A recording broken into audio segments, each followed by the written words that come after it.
अहो राजे हो जिर राजे हो जी अहो राजे हो जिर राजे हो जी स्वराज्याचे बांधू तोरण संधी पाहून कोंढणा किल्ला घ्याव ताब्यात अष्टमी मुहूर्त ठेव ध्यानात जिजाबाई वदल्या राजगडात जी अहो राजे हो जिर राजे हो जी कोंढाण्यासारखा बळकट किल्ला मुघलांच्या हाती असणं बरं नाही ती आपली अस्मिता आहे. प्रणाम केला मातेला हो प्रणाम केला मातेला आमंत्रण दिलं सर्वांना सर्व मावळे लागले कामाला शेलार मामा होते संगतीला.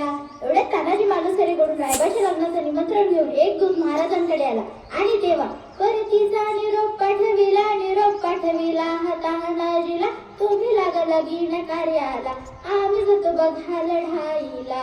अहो राजे हो जिरे राजे हो जी अहो राजे हो जिरे राजे हो जी तानाजी मालुसऱ्याला हे कळतात ते काय म्हणाले, आम्ही लग्नात वरबाप म्हणून मिरवायचा आणि आमच्या राजाने लढायला जायचं हे कदापि शक्य नाही.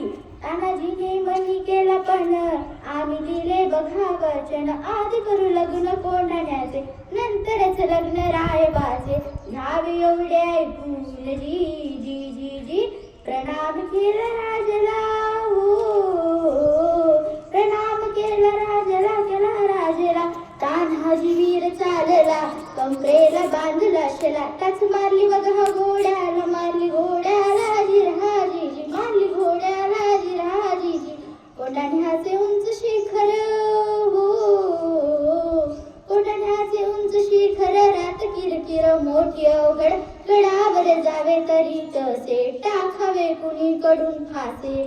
आणि एवढ्यात तानाजीने आपल्या पेटारातून घोरपड बाहेर काढली आणि त्या घोरपडीचे नाव काय यशवंती चाल घोरपड बांधी दोरीला यशवंती कुंकू हातुला आज यावे आमच्या मदतीला गडी येईन आमच्या हाताला वचन दिले आम्ही राजाला मावळे चढतीवर तिला जागे होती स्वाभिमानाला असे करून चढले कोंढाणा जिरहाजी चढले कोंढाणा जिरहाजी.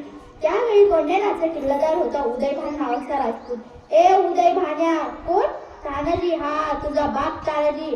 अरे तू इथे काय करतो? शिवसेने दिल्लीला चल मुजरा कर तुला किल्लेदार करतील. अरे हट दिल्लीत जाऊन मुजरा करण्याची हलकट जात मराठायची नाही मी. अरे मी एक वेळ मोडेल पण वागणार नाही म्हणजे काय हो गुरुजी? अरे मराठी माणसांना काटकणा ठेवायला दोनच माणसांनी शिकवले एक म्हणजे छत्रपती शिवाजी महाराज आणि दुसरे बाळासाहेब ठाकरे. धन्यवाद.